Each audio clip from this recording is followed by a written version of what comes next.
محدث دہلوی کی چوتھی نسل ختم، مرکز علمی ٹرانسفر ہو گیا خیر آباد، فضل امام خیر آبادی، فضل حق خیر آبادی، عبدالحق خیر آبادی ختم، ٹرانسفر ہو گیا بدایوں، فضل رسول بدایونی، عبدالقادر بدایونی، عبدالمقتدر بدایونی، ٹرانسفر ہو گیا کب پہنچا بریلی شریف۔ علامہ نقی علی خان، امام احمد رضا خان، مفتی اعظم ہند، تاج الشریعہ اب کون؟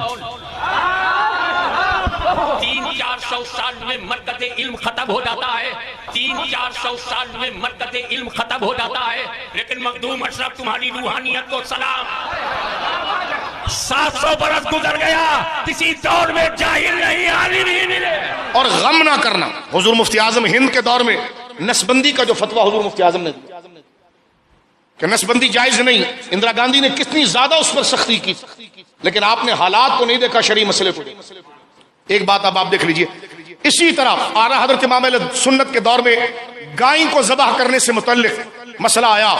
تو اس طرف کے توحید کے بنام ٹھیکیداروں نے کہہ دیا کہ جناب کوئی ضروری ہے گائے کی قربانی، کوئی اور بھی تو قربانی ہو سکتی ہے، لیکن شعار دین کو باقی رکھنے کے لیے امام محمد رضا نے فتویٰ دیا۔ اور میں کہتا ہوں آج بھی اگر ہندوستان کے اندر یہ شریعت کے قوانین جو نشانی اسلام ہے اگر باقی ہے تو امام محمد رضا اور ان کے اولادوں پر۔ اور یہ صحرا آپ کے زیب سجادہ یہ ایمانی غیرت سے آتا ہے۔ نماز میں اگر واقعی میں ہم سچے ہیں نا تو پھر یہ علمی غیرت آنی چاہیے۔ نماز ہم کوئی نہیں چھوڑتے، روزہ ہم نہیں چھوڑتے، ایسا ہی ہونا چاہیے، لیکن واقعتاً اگر اس میں ہمیں کمال ملا ہے تو پھر سارا شوق اللہ کے لیے ہوگا، پھر غیرت اللہ کے لیے ہوگی، پھر دشمنی اللہ کے لیے ہوگی۔ یہ ایمان کی علامت ہے۔ اب آپ دیکھیں ہندوستان میں ایک بندر بازی چلی کہ بندے ماترم چلی، یہ کینیڈا کے شیخ الاسلام وغیرہ یہ جتنے جبے اٹھا کے جن کو مودی نے بلایا تھا،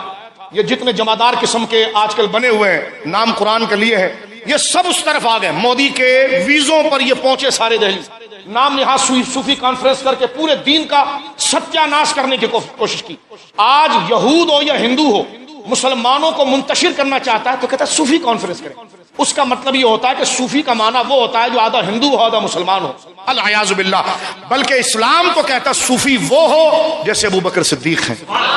جیسے فاروق اعظم ہے، جیسے عثمان و علی ہے، تو صوفی کانفرنس وہاں پر بلا۔ یہ مسئلہ بھی اٹھا کے کہ بندے ماترم کا مسئلہ اٹھایا گیا،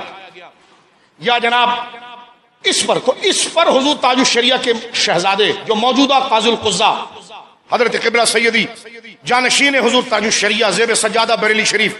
حضور عزت میاں دامت برکاتہم العالیہ نے اسی اپنے والد اور اپنے خاندان کی روایت کو باقی رکھا اور مسلمانوں کو شرک اور بدعات سے بچاتے ہوئے علی اعلان کہا کہ مسلمان کے لیے بندے ماترم کہنا جائز نہیں ہے۔ اب آپ دیکھیے ایسے ماحول میں رہ کر اللہ کی توحید پر پہرا دینا، نبی پاک کی رسالت پر پہرا دینا، صحابہ کی عزت پر پہرا دینا، اہل بیت کی عزت پر پہرا دینا، اللہ اکبر، یہ خاصہ اللہ رب العالمین جل وعلا نے عطا فرمایا ہے اعلی حضرت کے خاندان کو۔